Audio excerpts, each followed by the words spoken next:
Dear partners, hello and welcome to our second ever workshop. The first one was dedicated to the problem of thin object scanning. So if you're still having difficulties with this type of objects, feel free to download the recording from Artec resellers portal. Today we're going to address another exciting challenge that our users face, which is combining data from different scanners. We called it a workshop for a reason, as I will be practicing what I'm preaching online with you. So if you have any questions, just as always, feel free to either ask them in the chat window or maybe unmute yourself along the way and ask the question out loud. All right, so without further ado, let me share my screen with you. Okay. Sometimes we find ourselves in a position where we want to have an exceptionally detailed resolution or higher accuracy in certain areas. It also occurs that we need to scan a difficult to reach zone of an object and are unable to scan it with one particular scanner because of the size of its field of view. So in cases like these, we resort to the practice of combining data from several different scanners. To outline possible combination options, I'm going to get ahead of myself a little bit and say that there are two possible combination scenarios. In the first case, we combine raw data or scans, and the second approach implies combining fusions. With that said, the raw data combination scenario, or option number one, leaves us with the following scanners options.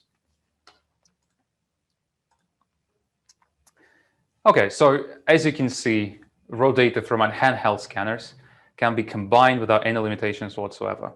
So when we want to combine raw data from Ray, things get a bit more interesting.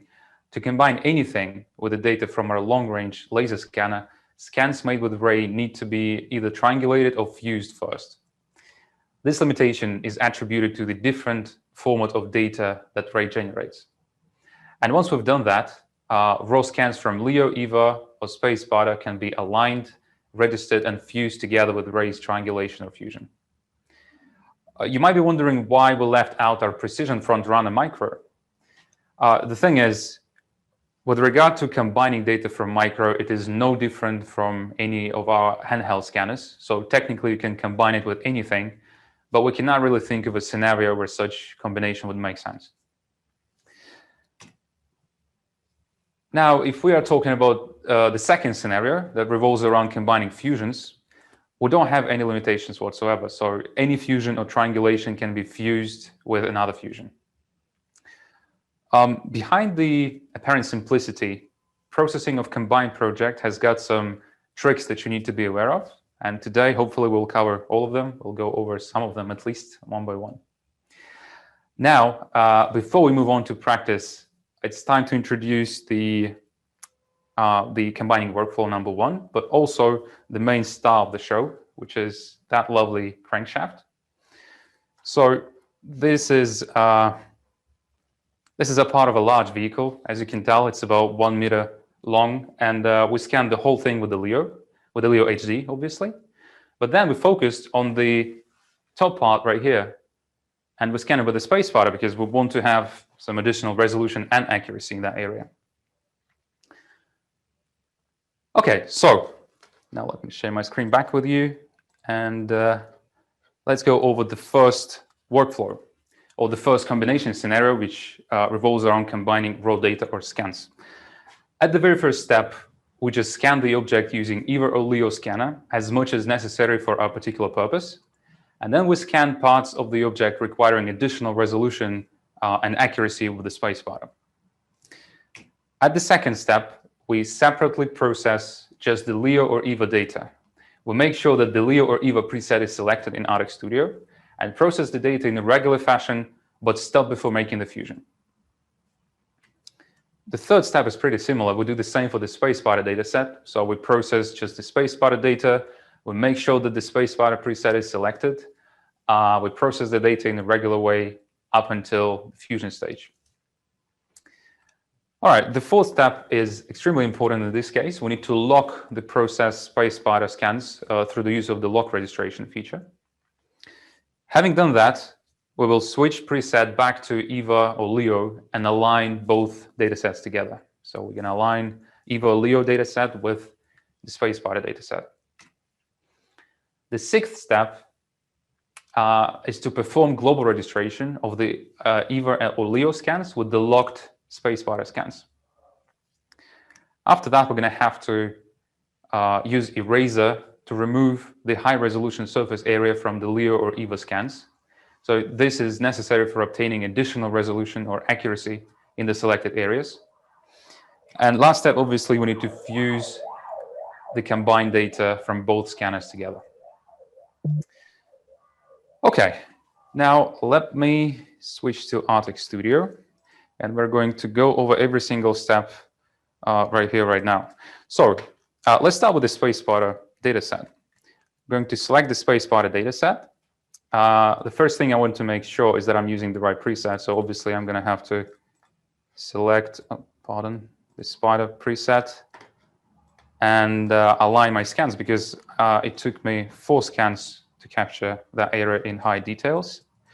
So in that case, I'm going to rely on auto alignment because I got 4 scans that I don't really want to align them all by points. So I assume that it's going to take less time using auto align here. Okay. As you can tell, auto align has done a pretty decent job. Now we need to register our spacebar scans. I'm going to use the default settings. And even though we've still got some misalignment here, I'm pretty sure global registration will be able to take care of it. Because at the alignment stage, we only do like the first iteration of positioning, and we don't really mind a few frames sticking out. So when we register everything right now, we're going to need to lock our spacebar scans. And the reason why we want to do that is because we've got another registration coming ahead. And the problem is, if we don't lock them and we run another registration with another preset, it might tamper with the quality of the first registration. So by using the registration lock feature here, we make sure that the respective position of all of the frames within the spacebar scans stays the same. Okay, the registration is done. I'm going to lock my spacebar scans. Now it's time to move on to our LEO's data set. So I'm going to switch the preset to Leo HD. Okay. I'm going to use only Leo scans. Again, we're going to have to align them first because I didn't pre-align them. So this time around, I'm going to do that by specifying a certain number of point pairs. And all right, let me see. What is the best way to align them here? Okay, I'm going to use that side. So as you know, 3 point pairs is just enough. But I personally prefer to go an extra mile and specify at least 4, maybe 5. We also need to make sure we don't select them on the same plane, or that these points don't make up a straight line, because this is not going to be helpful for the algorithm. Okay, that's going to be the scan number 1. All right, and here's the last one. So the last patch, I'm going to be aligning to that place right here. So again, the same thing, 3 points.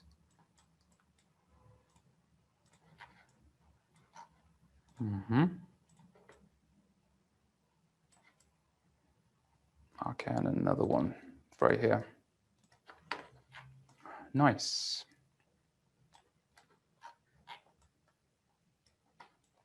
Okay, now everything is aligned. So I'm going to bring back my spacebar scans that I have locked.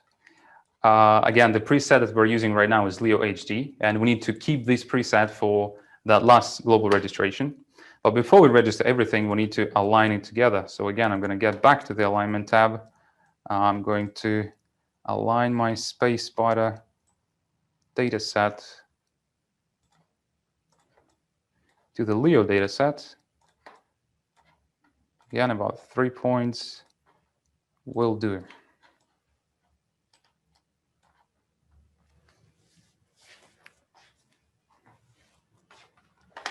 Okay, the alignment is done. Now we can actually go ahead and run global registration. So for that uniting global registration, we use the preset of the scanner that has covered the most surface. So in our case, obviously, it is Leo. So we go to the tools, make sure that the Leo's preset is chosen or is selected. And yeah, let's run global registration. And I'm going to keep my scans locked, obviously, because that's the whole point here. Right. So as we established earlier, one of the further steps of the combining workflow is eliminating overlap between higher resolution and lower resolution data sets. And that step is relevant for both scenarios, regardless whether we combine raw data or fusions, it doesn't really matter. So the idea behind this step is that we should avoid any possible conflict in the high resolution area that could potentially compromise resolution. There's an ongoing discussion about whether it is better to delete overlapping area or just leave everything as is. I personally am inclined to say that indeed it is better to delete these overlapping data, and thus avoiding the risk of the lower resolution data merging together with the higher resolution data. But we know for a fact that some users get perfectly satisfactory results despite neglecting to delete this overlap. So it kind of depends on the project, but if you want to play safe, I would suggest erasing the overlap. If you don't do that, you might well still get some satisfactory result. Okay, now let's get back to our project right here. So registration has been done successfully. So everything looks just fine. Now, when we are erasing the HD region from a lower resolution data set, we should still leave a bit of an overlap, just a narrow strip of surface between the fusion or the groups of scans to decrease the chance of geometrical defects in that transitional area. So I have got another project to demonstrate you something. So here, I've got that nice item right here. As some of our users pointed out, this step might be quite tricky to execute as we don't have any means of preventing scans or fusions from the effect of the eraser tool, like we do with global registration and the lock functionality. But there is one technique that I would like to show you that introduces an easier solution for the aforementioned problem. So let's say we're trying to combine that lower resolution data set with a higher resolution data set right here. So now we need to erase that part from the lower resolution fusion. So the problem with that is to select everything precisely, we need to have both of the fusions selected as visible. So when I go to the, to the eraser tab, I have both of these visible. So now when I'm selecting geometry, I'm going to be selecting it on both of my fusions. So, okay, let's select it first, and then I'm going to show you what I'm going to do next. We need to select the region that we are trying to erase from the lower resolution fusion, but don't forget that we need to still keep a bit of an overlap between them. So I'm going to select that area right here, but I'm going to still leave a narrow strip of surface between them. Okay, so as you can see, that area has been selected not only on the SD fusion, but also on the HD fusion. So now if I click erase, it's going to erase it from both of these fusions, which doesn't make that much sense for us. So again, if I click deselect, it's going to deselect it everywhere, regardless on which fusion is highlighted right now. So one of the ways around it is that we select higher resolution fusion and we deselect the geometry from here manually. So I press Control Alt and deselect everything with the deselection tool. Now, when I get back to my smaller resolution fusion, everything is still selected here. So now if I click erase, it's going to erase it from the lower resolution fusion, but for the high resolution fusion, everything stays the same because we deselected that geometry. So let me do it once again. Now we've still got that high resolution area on the SD fusion. So I'm going to highlight both of these. I'm going to select everything that I'm going to erase, leaving a narrow strip of surface of an overlap between my fusions. Okay, there you go. Then I'm going to leave only HD fusion selected and deselect geometry manually. Right. Now I'm going to bring back my SD Fusion as well, click Erase, and as you can see, it has only erased it from the SD Fusion. So now we've got both of the fusions right here. They do have some overlap, and technically we're ready to fuse them together into one final model. Okay, so let's do that for our item right here. Before I erase it from the Leo's scans, before I erase that area, let me make sure that I erase everything I don't need from my space spider dataset. So the only reason why I captured that flatter part of the item right here is for better tracking and registration. So now, before anything else, I'm going to erase it, and I'll only leave that top bit, which I want to have in high details. Okay, so I think that area is what I'm looking for. Okay, inverse, erase. All right, so that is the area that I'm interested in. This is what I want to see in high resolution. Okay, now it's time to erase that particular area from the Leo dataset. So again, we're going to go back to Eraser, select the area that we want to erase. Okay, I'm going to use 2D selection with the select through option turned on. Again, now I've selected it on both datasets, Space Spider and Leo dataset. So the first thing I'm going to do is I'm going to select my Space Spider dataset and manually deselect it from here. So now it's deselected from the Space Spider dataset. I'm going to bring back my Leo dataset, and since I was using select through, I've also selected a whole bunch of stuff which I do not want to erase. So I'm going to deselect it as well. Okay, deselect it. And now I'm going to erase that top bit, which represents the higher resolution area that we want to, that we've scanned with the Space Spider. So this is what we're left with. All right, so having erased the overlap, we need to answer like a very important question. But before we do that, let me start Fusion, because it's going to take a few moments for the Fusion to generate. Okay, anyway, now we reach the stage when we need to make a very important result-defining decision and choose resolution for a final fusion. So we are combining data from Leo and Space Spider, and the latter has superior accuracy and resolution, and we want to take full advantage of that.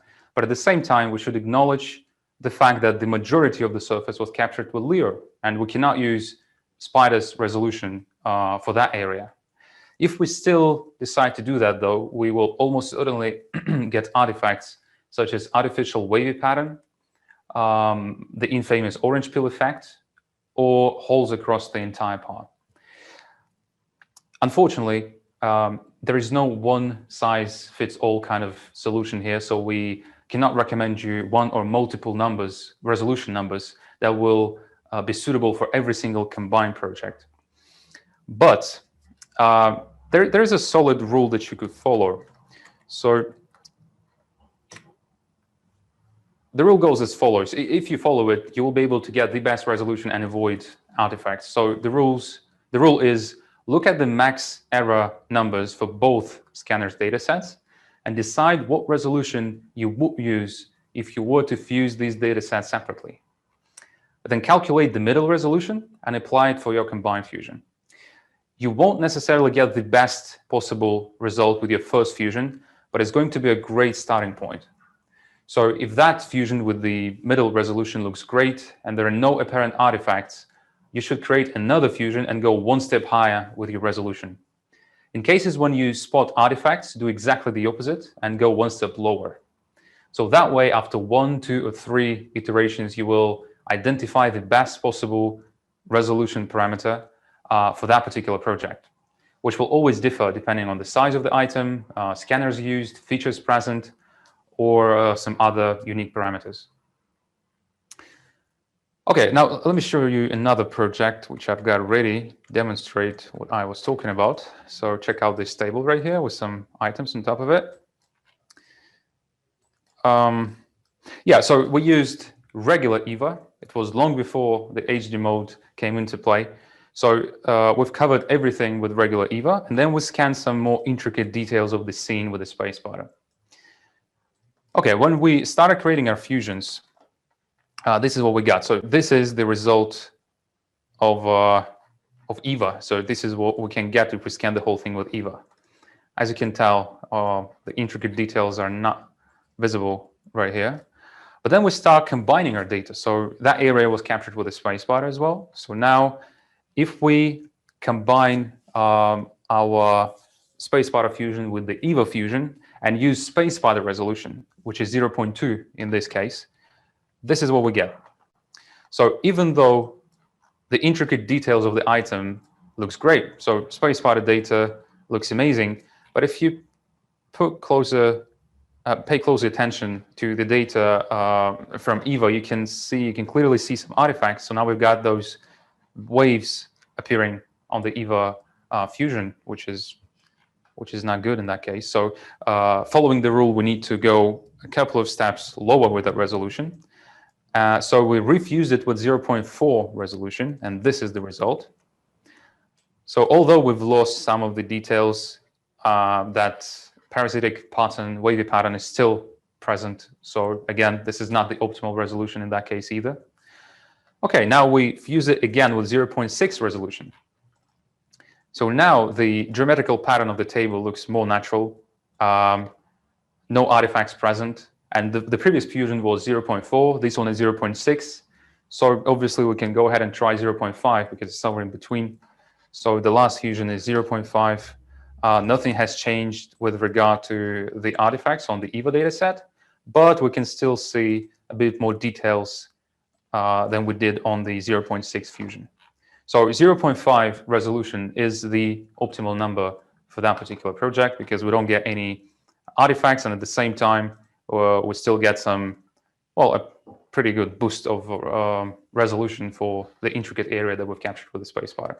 So again, this is what we get with EVA only, and this is what we get from combining data from two different scanners and using 0.5 resolution for the final fusion. Right, now let's get back to our project. The fusion has been finished, so this is what we get as a result. As you can see, Leo's data doesn't look half bad, so we can still see a lot of details here, so it looks great, but it's still not quite up there with the space spotter because space spotter's resolution is superior, and that's exactly why we decided to combine these two data sets together.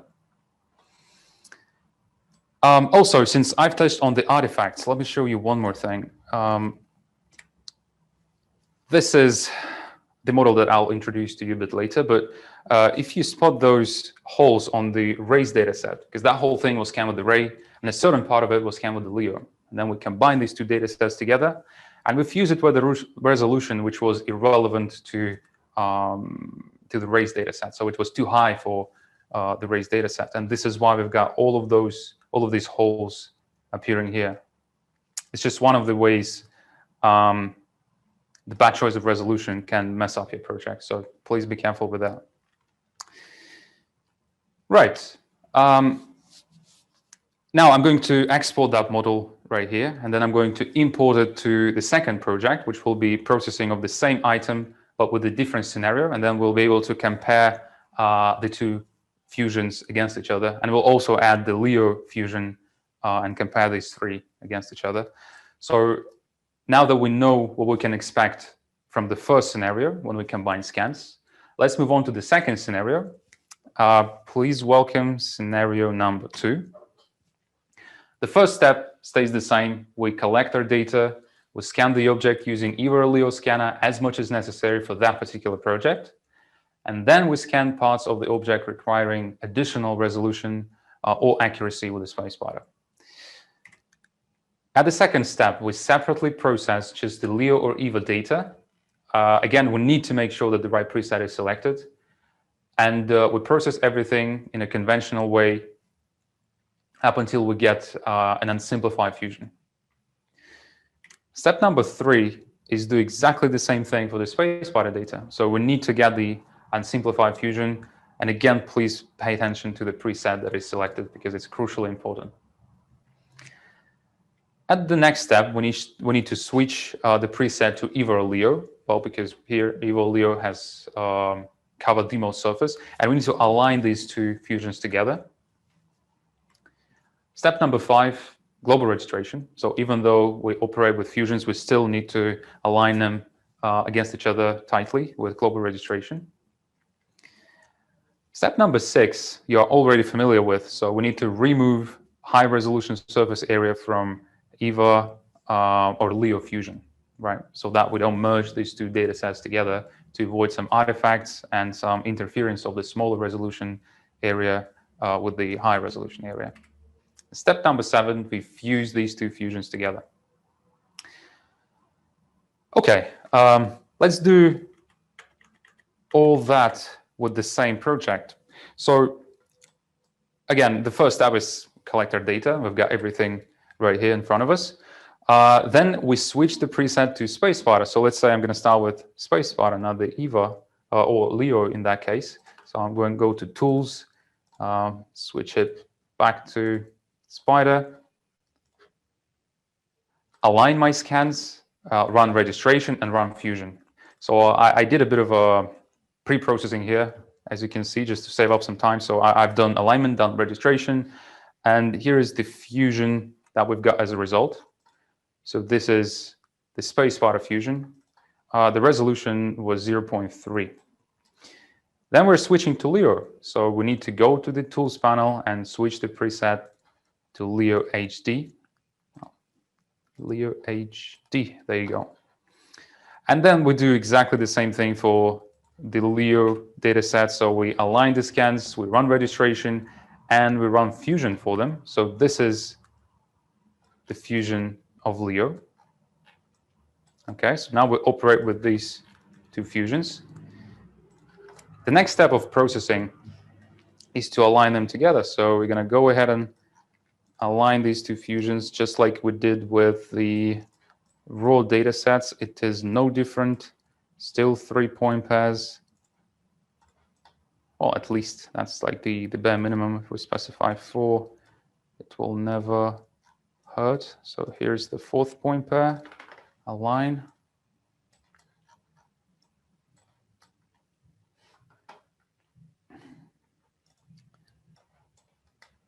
Okay, there you go. Right, so now quick registration. Again, we are still keeping the Leo's preset here. If I was using EVA, I'll be using EVA's preset. So global registration, default parameters, apply. Yes, I will run it in geometry only mode because we don't have any texture to rely on here. Again, one more time, I'd like to reiterate the importance of using the right preset.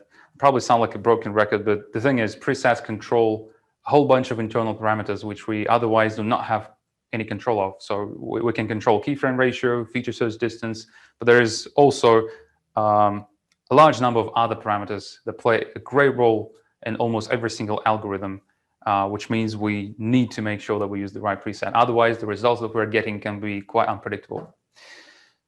Okay, the next step is erasing overlap. So again, exactly the same what we did with the raw data sets. But first, I'm going to select my spacefighter fusion and erase everything that I do not want to see on my final fusion. Okay, so I'm going to keep that, I think, and the rest I do not need. Okay, beautiful. And now I'm going to do the same thing. I'm going to select everything first, like that. Then I'm going to deselect it from my spacefighter fusion with the manual deselection tool.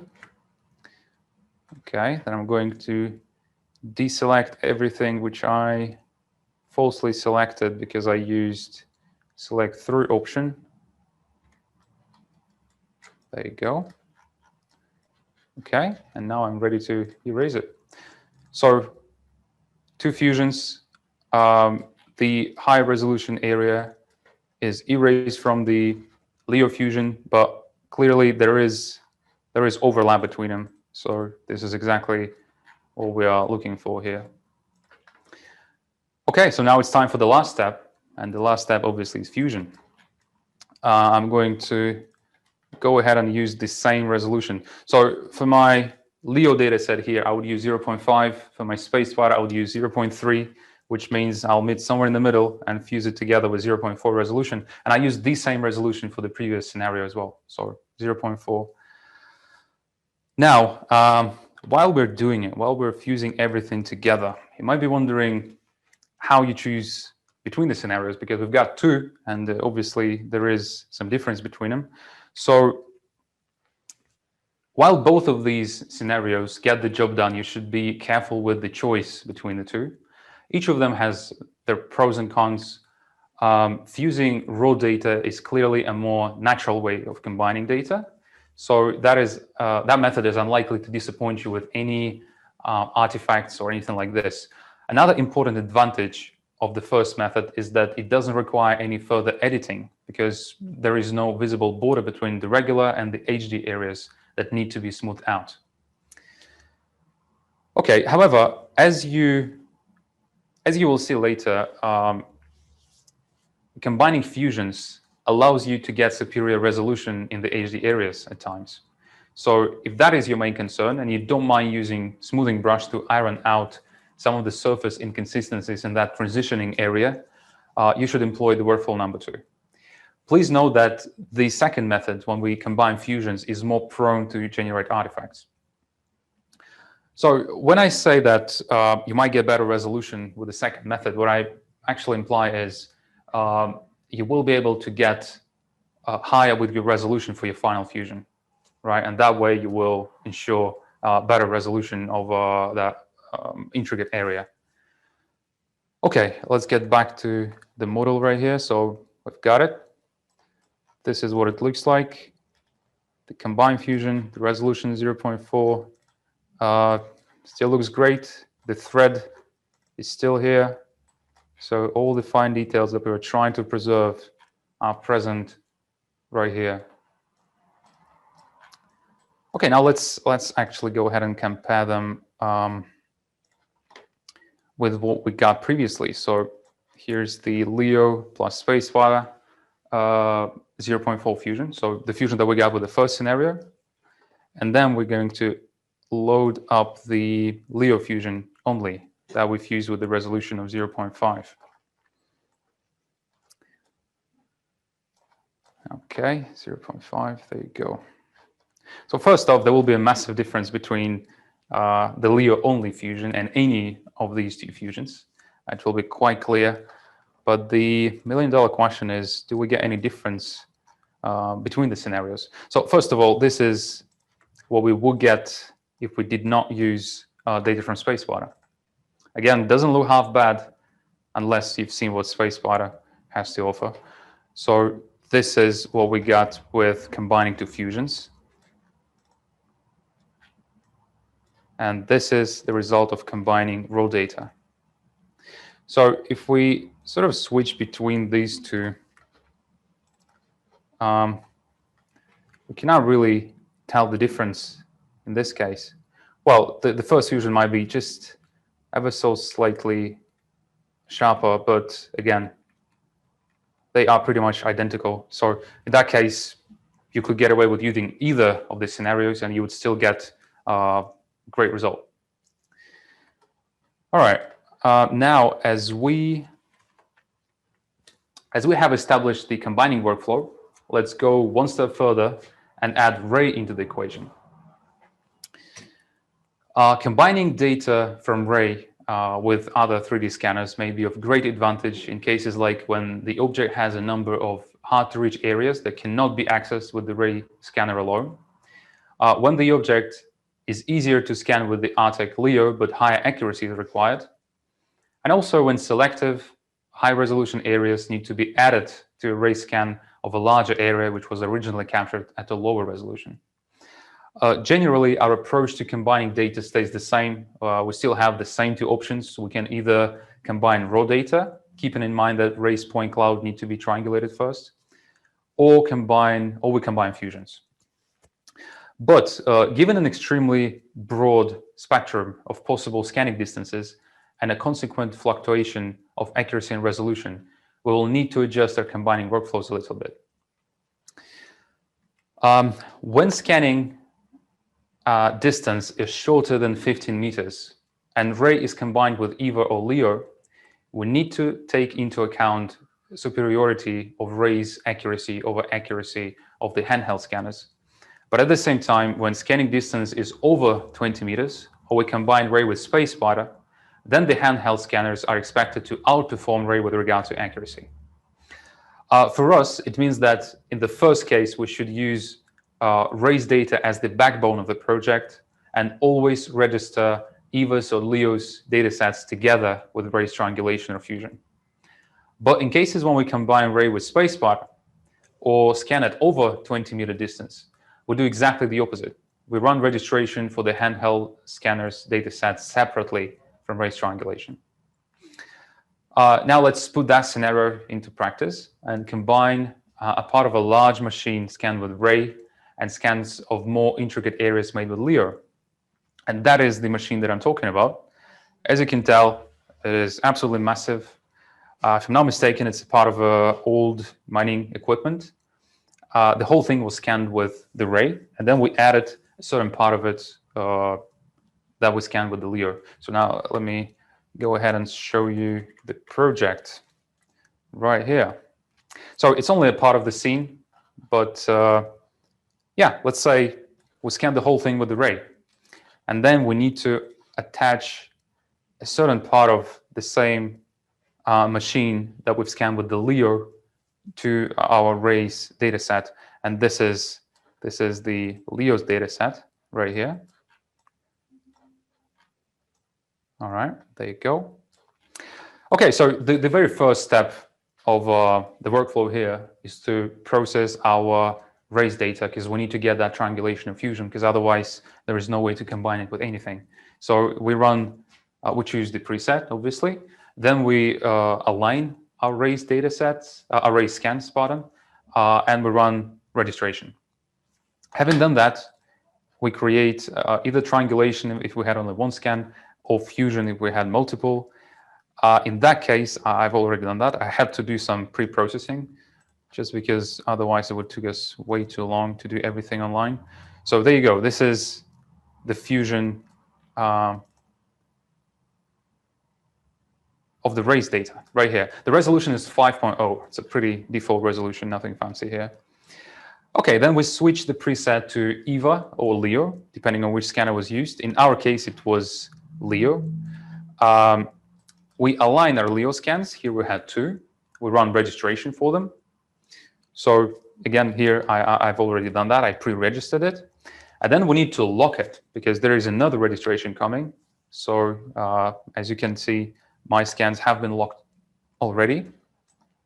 After that, we align them with the ray's fusion and run that final registration. So here is the aligned data set. All right, there you go. When I align it, when I register it with the ray's fusion, I obviously need to keep the preset on LEO, right? So I use LEO's preset, I run that registration, and this is what I get as a result. So now, technically, we've got two more steps. One step is erasing overlaps, and the last step is fusion. So in that case, I opted not to erase overlaps, and I ran fusion straight away. So as for the resolution, my ray's data was fused with the resolution of 5.0. Judging by the max error number of my LEO scans, I can use a resolution of 1.0 for the LEO data, which means for the overall fusion, for the general combined fusion, I can start at least with the resolution of 0.3. And this is exactly what I used here. So I fused both of these with the resolution of 0.3. And this is what I got as a result. So as you can see, the resolution is still great. So all these fine details, even though we kind of refused it, So and the resolution is 3.0, even though we could have used 1.0 for the Leo. All the fine details are still here. If we want to compare them against the Leo Fusion, we can do that as well, because I've got a Leo Fusion here. So let's go to alignment. Let's go quickly switch between them. So this is what it would look like if we only use Leo data. So that is the Leo Fusion. Resolution is 1.0. And this is the combined fusion of Ray plus Leo. The resolution is 3.0. So even though we have lost some of the details, it still looks great. Okay. So this is what we got as a result. We combined these two data sets together. A certain area was missing. We needed to add this area, and we wanted to capture it in high resolution. And yeah, mission accomplished. There you go. This is the final fusion. So yeah, I'd like to thank all of you for attending our workshop. It was really nice seeing you here. And hopefully we will see you later. See you during the next workshop or webinar that we'll be hosting in a couple of weeks. So thank you and goodbye for now.